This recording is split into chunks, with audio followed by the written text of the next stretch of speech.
Hello everybody and welcome back to Planet Coaster. I hope you all had a wonderful Christmas time with your beloved ones, with your family, and you're still alive and you haven't eaten too much and everything else. You got the presents you wanted to, or you just had a wonderful time with people you haven't seen for a long time. I don't know, there's so much about Christmas which is really important. But anyways, it's over now. I have to say I'm quite happy about this because for me it was really stressful. Yeah, it will be quite stressful the next couple of days as well. But anyways, this is a really special episode today because, as you know, I haven't had the chance to play around with the adventure update so far, and all you saw on the channel right now is with the old stuff. I do even have some videos left with old stuff, but anyways, let's not talk about this. Today it is a very special episode in that kind of sense that I finally can make something I've been planning to do for a very long time, but there was just not the possibility to. I talked about this already in the animatronics video I made a few weeks ago. I told you that there are a few things I wanted to try around with when the adventure pack comes out. Back then I had no clue what's in the update, so it was a little bit fishing in the dark because there was just no idea, for me at least, what will be in there. I was hoping that they will put a lot of animatronics in, and I know that they're hugely inspired by the community in general, so I also hoped that some feedback we gave in the past will also influence them to bring in some elements we can use. And well, I have to say, when the update then was released, I also watched, as you did perhaps, some of the videos from Delay Designer and all the others showing the pack, which was really helpful to see what's in. And honestly, I couldn't wait for it. So it was it yesterday evening? I'm not quite sure when this was, but it was like somewhere between the Christmas days in the night. I couldn't hold myself back, and I just needed to go into the game and try something. So except of starting a new series or something else, I just wanted to make and I think there's no reason about hiding what I'm actually doing, because I also put in some footage at the beginning already so you can see what we are doing. I made a custom, magic gate in a way, if you want so. So what I always loved about adventure stuff, or also like a little bit like this kind of magic and all this kind of it's a mixture of adventure, Harry Potterish, and kind of things like that. Like all these mechanical things that has been done in the ancient area. So if you look back, for example, to the Mayas or the Incas, or all these kind of old cultures, they had technology which was so advanced, but on a completely different level. They didn't have computers or whatsoever, but they were so experienced in doing crazy machines, mechanical wise, like really with with the power of sun, with the power of water, with just the nature around you.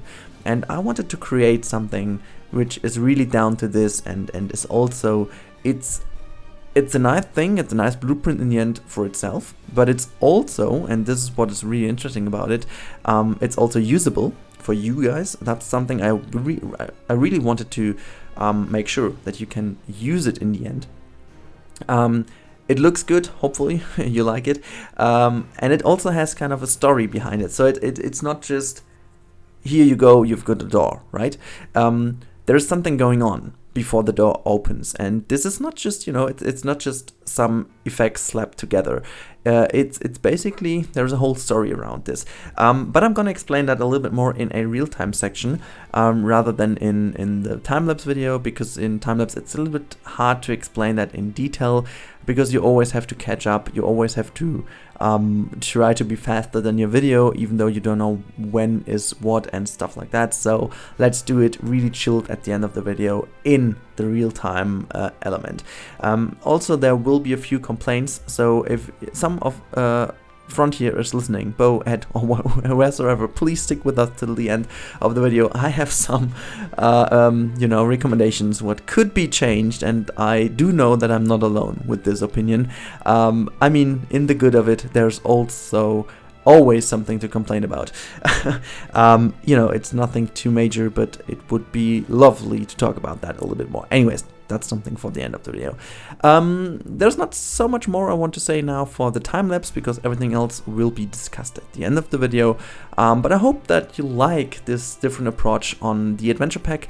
I'm quite sure that I'm gonna do something more about this in that kind of sense, that we will do it on a blueprint base rather than on a series base, because I definitely have enough series running, so there's no will for starting a new one. Even though I know in terms of clicks and views that would be the best idea to always start a new series, but honestly, nah, let's not do it. It's the best for me and also for you not to do it. Anyways, enjoy the rest of the time-lapse footage. It's quite a lot. It will be a long video, so hopefully I can choose some fitting music for you guys, and then see you later, and hopefully you enjoyed this video. And, well, we have some more time to talk in the end of the video. See you then, bye!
So here we are now in the real-time part, and I promised you already to show this to you in the real-time part, and here you can see one time now in live action.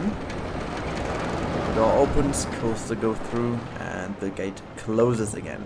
So that's how it, working as a final result. But here's some details you may have missed in the video. So let's wait until the coaster is passing another time, and you can see this is just a test coaster, so I'm not working on a bigger project or whatsoever.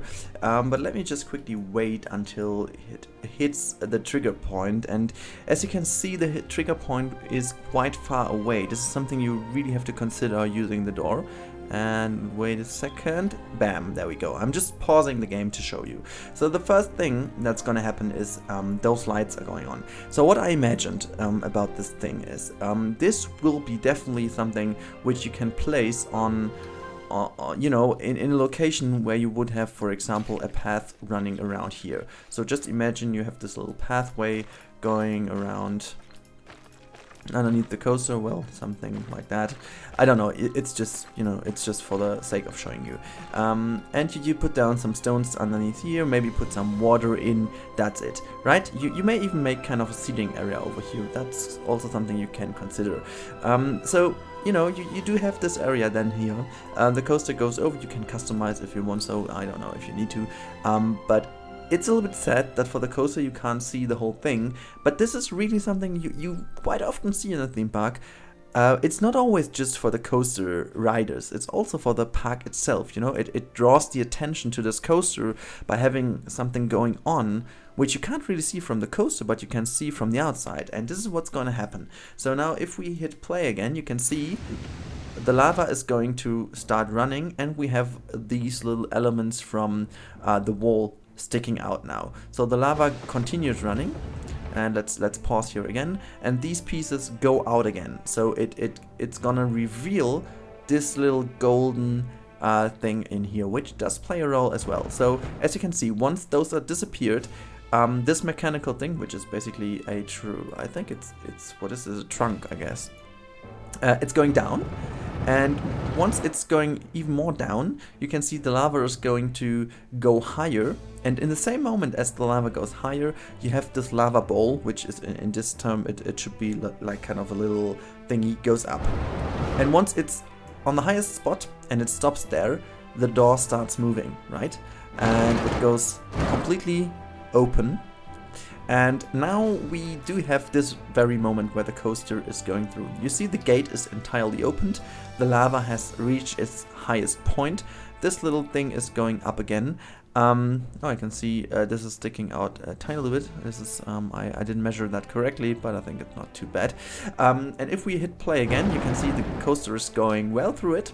There's no problem at all with hitting something or, with having it a little bit too dangerous. That's how it looks in the open status. And if you imagine you are a viewer from this point, I think that looks pretty thick.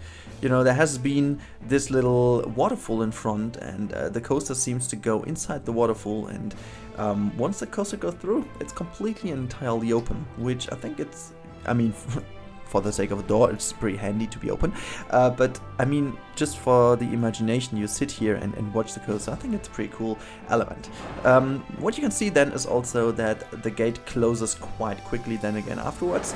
All the elements are in position again, and what I particularly like about this is that with closing this, the lava spot is going down again, and it kind of deactivates also the lava. So in the moment where the stone hits the lava, the effect is going to stop and it's going down, and in the moment this is disappeared, the water starts running again, and you have the initial state again. So the coaster crashed, we can wait again and look at it one time, this time with the explanation in mind. You can just watch the whole thing again. I'm gonna deactivate the HUD for a second so you can see the whole thing process. I'm also hiding the mouse for a second. So the coaster's going down, in a second it's going to start. Boom! Lava's running.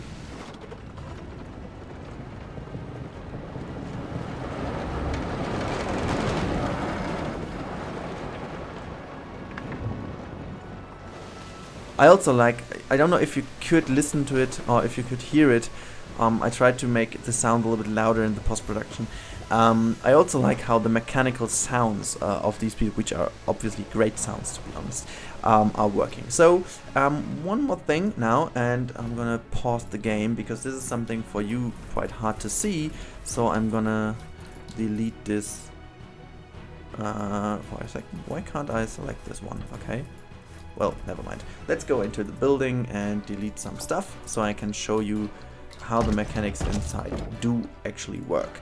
So, I mean, you saw this potentially in the time-lapse, but it's a little bit hard to see. Well, let's not delete too many of those. So obviously what you could have seen already is wait, why did I'm always deleting the wrong stuff, to be honest. Yeah, so you can see a little bit. So what you have, you can see on top of this one is this kind of gear thing. I have to echo, how is it called? Yeah, it's the ancient cock. Sorry for the pronunciation. Gear. Now this video will be demonetized. Anyways, which is gonna rotating, and I use this, so I stick this in so that you can see just the one thing sticking out. So it does seem there is one piece which is always moving, and so you can't see the whole thing, but you can always see this little thing. Then I use this, how's it called? The ancient trap rotating spikes slider. Well, that's the name. I wonder if I can change the color of... No, I can't. Okay, it's just the bottom part. I wondered if I can change the color of the wooden piece, which would be a little bit weird, but, well, you never know. I chose this one because it's kind of roundish. It has a nice texture to it, which is a little bit different to the other pieces. And it does have a nice kind of distance it is running. So from the time perspective, this was quite handy to use. Obviously, this is just the new waterfall effect, which is a beautiful effect, and the lava pieces you have seen, those are also just the little elements. There you can also see them. I wanted to hide them, but they have to stick there, so it's not too bad, I guess. Yeah, that's it. And also we have this, where is it? We have to go into the bottom. Can we just select this one? I mean, yesterday I always selected this one. No matter where I clicked, I always selected the ball. Ah, there we go. If we just move it out, you can see this is the piece I used for it. It's the rolling boulder lava. I wanted to first of all use the stone thing to run up.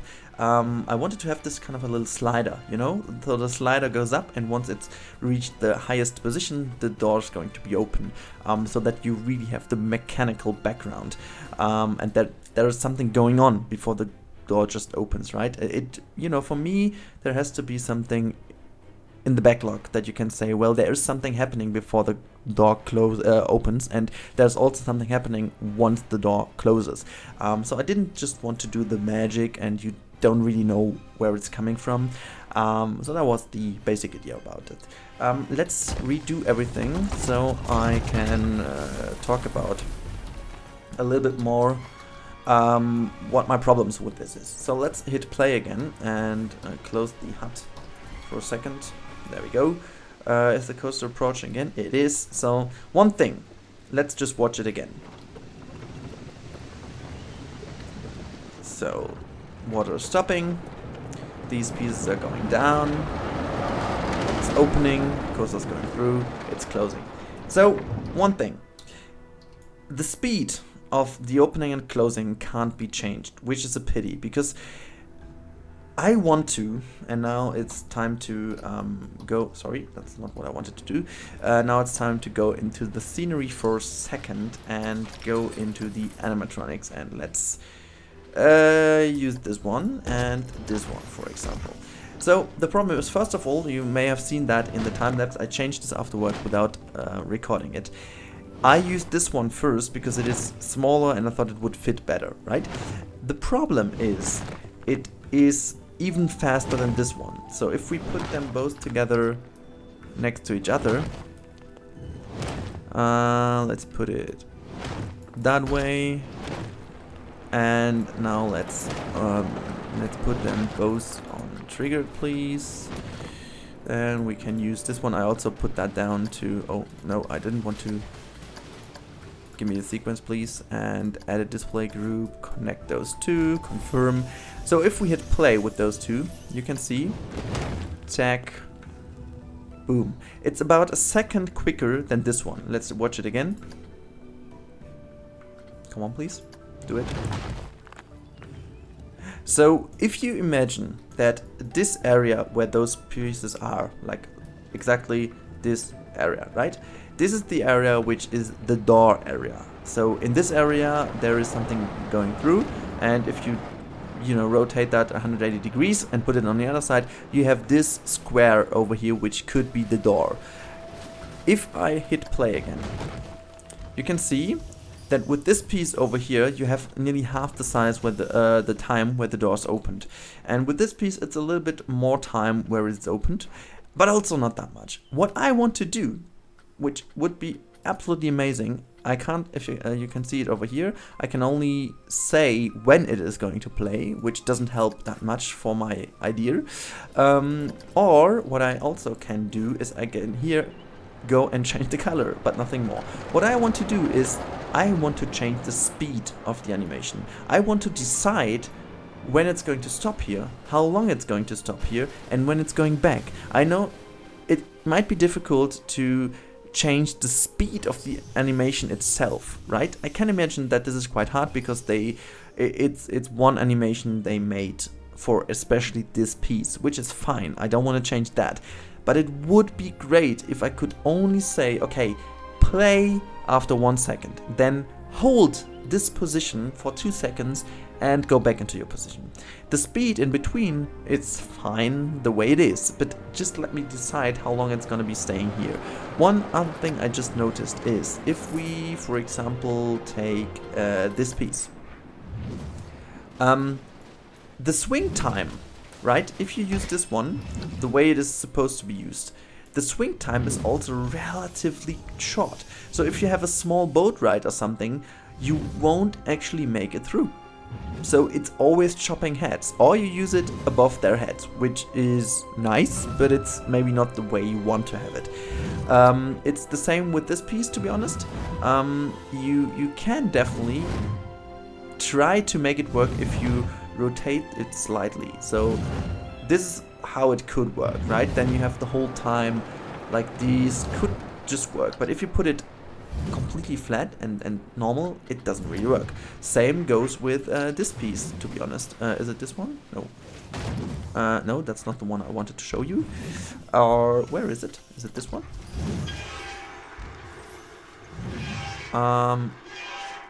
No, that wasn't this one. Even though this is also very short, I also tried around with this one. The animation is also quite... But, you know, that's the main point of it is I just want to decide how long this plays and when. I mean, with this one, it's maybe not that bad because you can trigger it, and that also helps, right? So that's not the problem. You can see the triggers up here, and you could just play around with two different ones and stick them into each other, and then you have the same effect you want to have, which is a little bit more hard with those pieces, to be honest. Anyways, I think the video is long enough now. I hope you like this. You can grab this from the workshop right now. It's in the workshop. Make sure if you use it that you consider activating both sequencers. We have two. The upper one is for the animation of the gate, so this is where you want to trigger the gate. I believe it is approximately 8 seconds ahead, but you can see that in the trigger. And the second one is the waterfall itself. You have to trigger this immediately after the start, and just one time is enough, because it's important to activate the whole sequence of the waterfall. So this one is going to stop the waterfall, and afterwards it's playing again, so that it's always playing and always on. There was no really different way to do it, but it's important to do it that way. But it will be also in the description of the blueprint. So, long video, long talk. Hope you enjoyed this one, and see you then in the next video, guys, and stay tight. Until then, bye.